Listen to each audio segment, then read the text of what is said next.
अस्सलाम वालेकुम। अगर आप सर में खुश्की की वजह से परेशान हैं या आपके सर में जुएं हो रही हैं और आपके बाल भी बेरौनक हैं, सर में दाने भी हो रहे हैं या सर में खारिश बहुत होती है या सर में कोई जख्म हो गया है, तो आप बिल्कुल परेशान ना हों।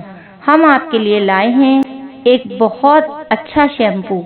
आपके इन तमाम मसाइल का हल इस शैम्पू में है।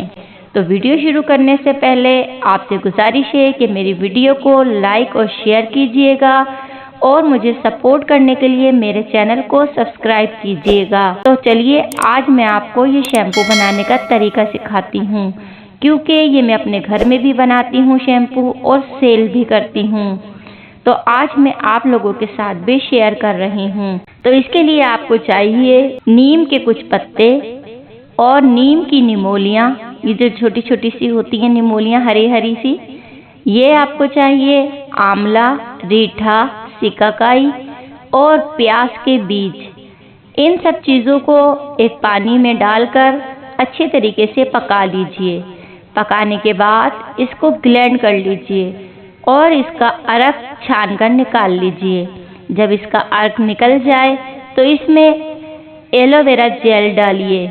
इसमें विटामिन ई ऑयल भी शामिल कर दीजिए और शैम्पू बेस भी इसमें डाल दीजिए और केडी भी इसमें डाल दीजिए। इसके बाद कंडीशनर डाल दीजिए।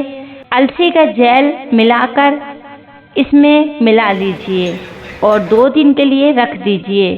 2 दिन के बाद आपका शैम्पू तैयार हो जाएगा। अपनी पसंद के मुताबिक जो भी खुशबू आप इसमें शामिल करना चाहें तो आप कर सकती हैं। इस शैम्पू के इस्तेमाल से आपके बाल बहुत नरम, मुलायम, चमकदार और जड़ों से मजबूत हो जाएंगे।